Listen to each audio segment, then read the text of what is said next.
Dear students,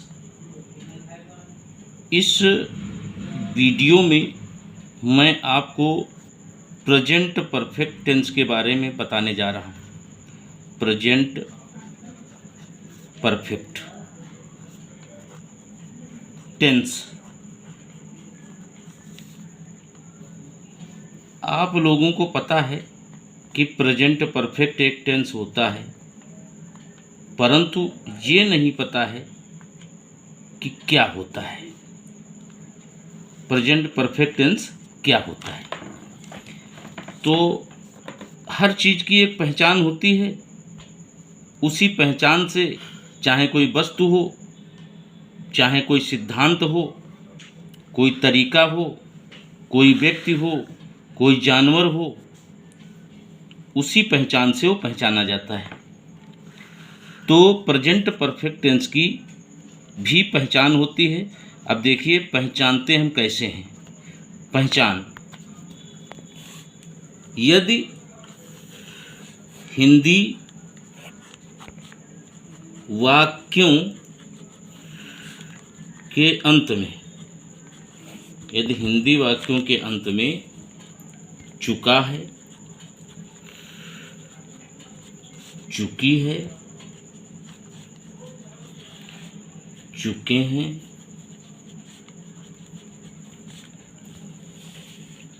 अथवा या है, ई है, ए है, आदि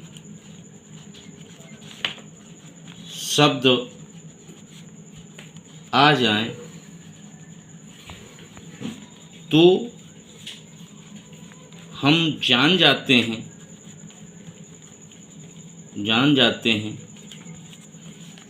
कि वह वाक्य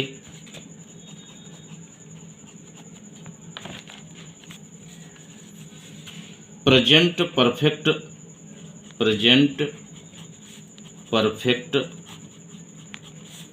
टेंस के अंतर्गत आते हैं। टेंस के अंतर्गत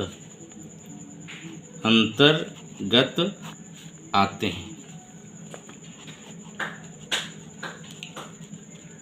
अब हमारी एक पहचान हो गई। अभी तक हम जानते थे कि प्रेजेंट परफेक्ट टेंस एक टेंस होता है, लेकिन हम ये नहीं जानते थे कि इसको हम पहचानेंगे कैसे। तो पहले हम हिंदी में पहचानेंगे। अगर हिंदी का कोई वाक्य लिखा है जिसके अंत में चुका है, चुकी है, चुके हैं, अथवा या है, ई है, ये हैं आ गया है, तो हम जान जाते हैं कि वाक्य प्रेजेंट परफेक्ट टेंस के अंतर्गत है। जानते हैं हम कि इस तरीके से अगर सेंटेंस आता है जिसके अंत में चुका है, चुकी है, चुके हैं, या ए है, आ है, या है, ई है आदि शब्द आ जाते हैं, तो हम जानते हैं कि ये प्रेजेंट परफेक्ट टेंस है। हिंदी में जानते हैं, और हिंदी में जब हम ट्रांसलेशन करके बनाएंगे तो जो अंग्रेजी में सेंटेंस बनेगा उसके माध्यम से हम अंग्रेजी में जानेंगे कि अंग्रेजी की पहचान क्या होती है। तो देखिए, अब हमने हिंदी में पहचान लिया है, तो हम अंग्रेजी में भी इस टेंस को पहचानने की कोशिश करेंगे और देखते हैं कि किस प्रकार से हम इसको पहचानते हैं। तो देखिए बच्चों, कि कोई भी टेंस हो, उस टेंस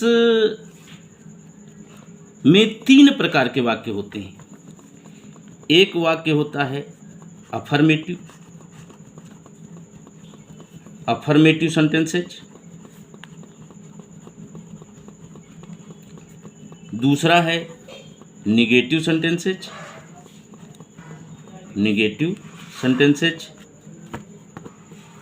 और तीसरा है इंट्रोगेटिव सेंटेंसेज।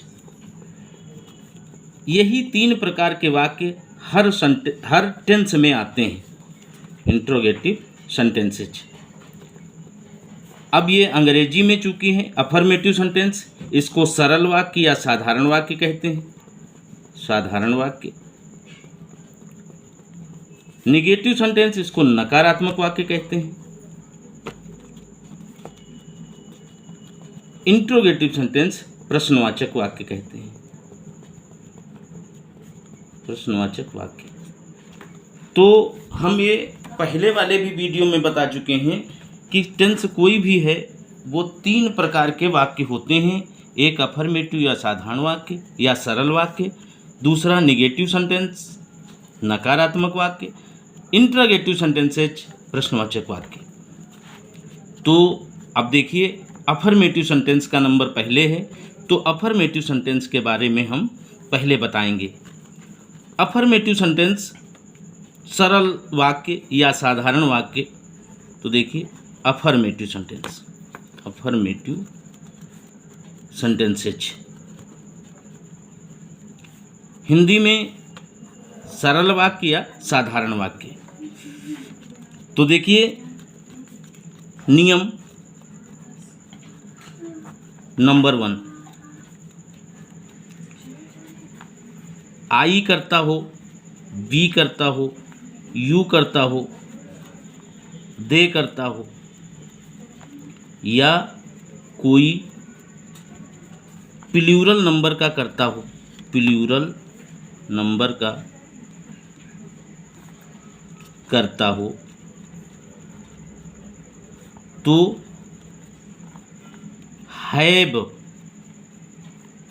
सहायक क्रिया लगाते हैं, सहायक क्रिया लगाते हैं तथा मेन वर्ब की थर्ड फॉर्म का प्रयोग करते हैं। मेन वर्ब की थर्ड फॉर्म का प्रयोग करते हैं, दूसरा नियम है ही करता आता है, सी करता आता है, इट करता आता है, कोई नाम आ जाता है या सिंगुलर नंबर का कोई करता आ जाता है, सिंगुलर नंबर का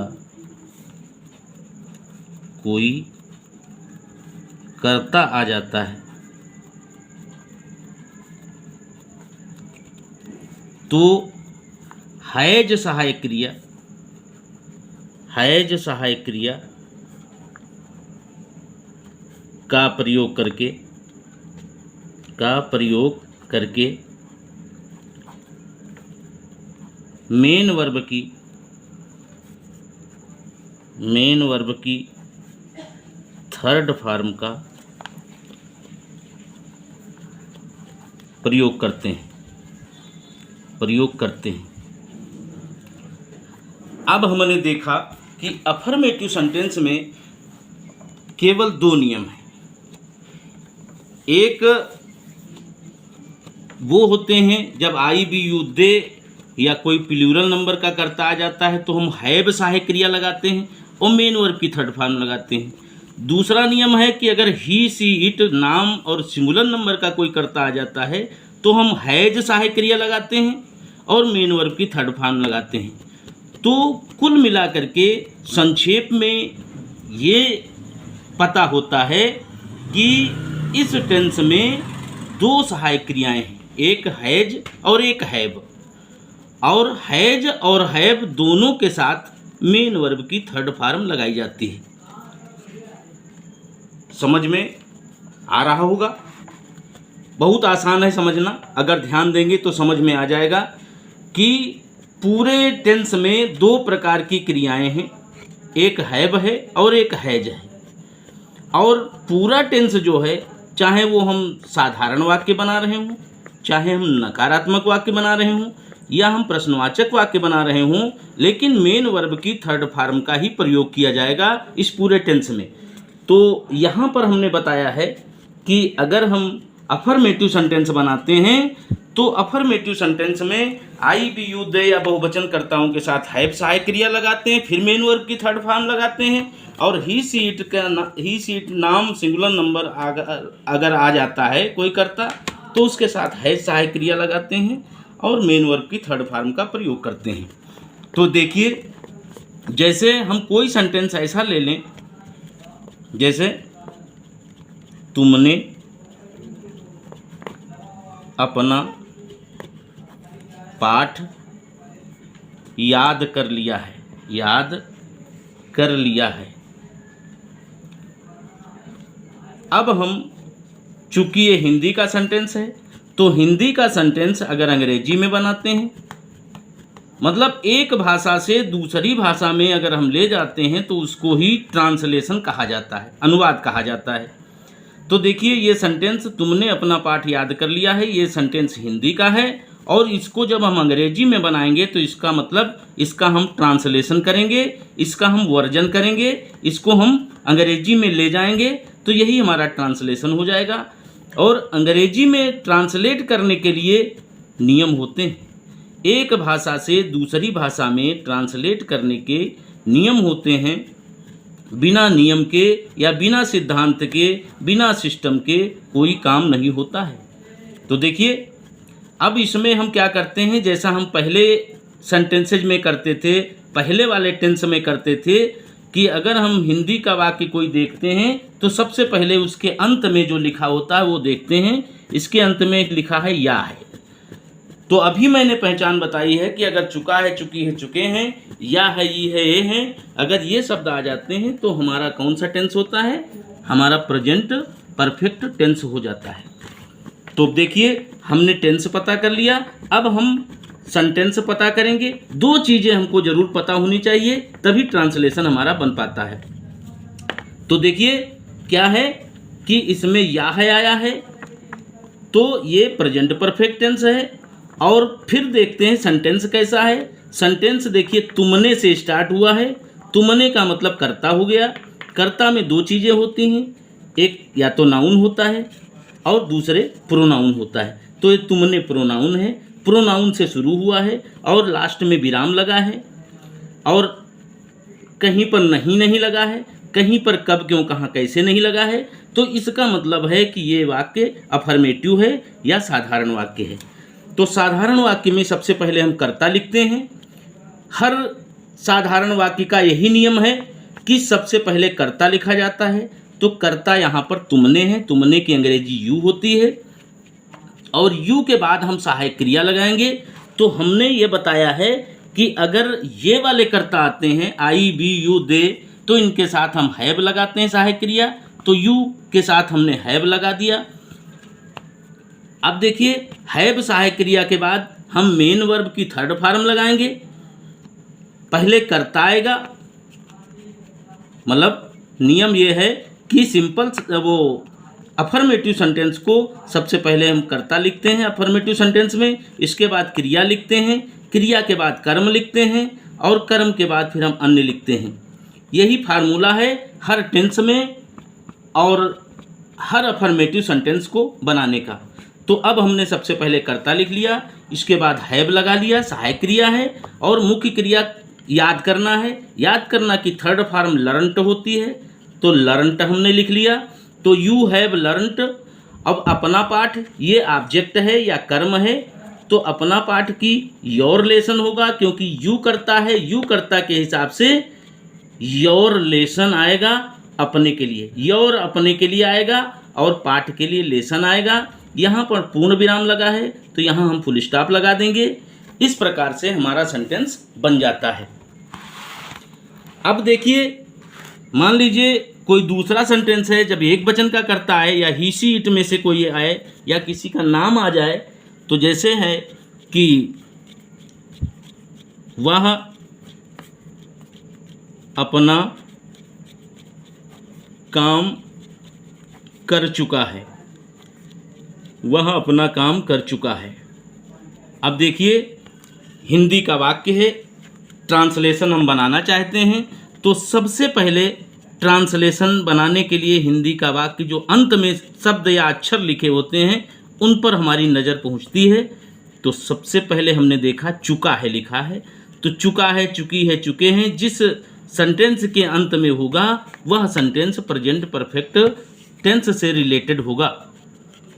तो अब देखिए, हमको टेंस मालूम हो गया कि प्रेजेंट परफेक्ट टेंस है, और सेंटेंस हमने जब पता किया तो ये वह से स्टार्ट हुआ है, वह प्रोनाउन है, और लास्ट में विराम लगा हुआ है, कहीं पर नहीं लगा हुआ है, कहीं कब, क्यों, कहाँ, कैसे, क्या नहीं लगा हुआ है। तो इसका मतलब सेंटेंस अफर्मेटिव है। और अफर्मेटिव सेंटेंस में अगर हम ट्रांसलेट करना चाहते हैं तो सबसे पहले कर्ता लिखा जाता है। कर्ता वह है तो हम ही लगाएंगे, और ही के बाद हमारा दूसरा नियम है कि ही सी इट नाम सिंगुलर नंबर का कोई कर्ता आ जाता है तो हैज सहायक क्रिया का प्रयोग करते हैं। अब इसके बाद कर्ता के बाद क्रिया, तो क्रिया में अगर सहायक क्रिया पहले है तो सहायक क्रिया लगाते हैं और मुख्य क्रिया बाद में लगाते हैं। तो इसमें भी यही करना होगा, पहले हम सहायक क्रिया लगाएंगे, सहायक क्रिया हैज लगेगी, इसमें हैव नहीं लगेगा। हैव लगता है आई बी यू दे या बहुवचन कर्ताओं के साथ, और ही सी इट नाम सिंगुलर नंबर कर्ता जो होते हैं उनके साथ हैज सहायक क्रिया लगती है। तो हैज सहायक क्रिया हो चाहे हैव सहायक क्रिया हो, दोनों सहायक क्रियाओं के साथ मेन वर्ब की थर्ड फॉर्म लगाई जाती है। तो ही हैज, अब देखिए डन, डू माने करना होता है, तो डू की थर्ड फॉर्म डन होती है। तो यहाँ पे ही हैज डन। अब अपना काम ऑब्जेक्ट है, तो ऑब्जेक्ट ही के साथ अपने के लिए ही जाता है, और काम की अंग्रेजी वर्क होती है। इतने ही शब्द इस सेंटेंस में हैं और इसमें कुछ है नहीं, अन्य चीज आई नहीं। तो यहाँ पर विराम लगा दिया गया हिंदी वाक्य के अंत में, तो हम अंग्रेजी वाक्य के अंत में फुल स्टॉप लगा देंगे। इस प्रकार से हमारे सेंटेंस बनते चले जाते हैं। अगर हम थोड़ी सी कोशिश करें, थोड़ा सा ध्यान दें, तो हम जानते हैं कि हम अफर्मेटिव सेंटेंस को बड़ी आसानी से बना सकते हैं। तो बच्चों ध्यान दीजिएगा कि affirmative sentence, negative sentence, interrogative sentence, हर टेंस के यही 3 प्रकार के वाक्य होते हैं। आज मैंने प्रेजेंट परफेक्ट टेंस के बारे में बताया, उसकी पहचान बताई, और ये अफर्मेटिव सेंटेंस का नियम बताया। अफर्मेटिव सेंटेंस में 2 प्रकार के नियम होते हैं। एक वे करता है आई बी यू दे या कोई प्लूरल नंबर का करता हो तो हैव सहायक क्रिया लगाकर मेन वर्ब की थर्ड फॉर्म लगाते हैं, और जब ही सी इट नाम या सिंगुलर नंबर का कोई करता आता है तो हैज सहायक क्रिया लगा करके मेन वर्ब की थर्ड फॉर्म लगाते हैं। अर्थात कुल मिलाकर के संक्षेप में हम ये कह सकते हैं कि प्रेजेंट परफेक्ट टेंस की जो सहायक क्रियाएं हैं वे 2 हैं, हैज और हैव, और दोनों सहायक क्रियाओं के साथ मेन वर्ब की थर्ड फॉर्म का प्रयोग किया जाता है। तो अब हमने 2 उदाहरण दे करके, एक तुमने अपना पाठ याद कर लिया है, एक ये उदाहरण दिया है, और दूसरा उदाहरण वह अपना काम कर चुका है, ये उदाहरण दिया है। इन उदाहरणों के माध्यम से हमने 2 सेंटेंस बनाए हैं। तो मुझे ऐसा लग रहा है कि शायद आपकी समझ में आ गया होगा। तो अगर आपको ये वीडियो पसंद आया है तो चैनल को सब्सक्राइब करना न भूलें। धन्यवाद।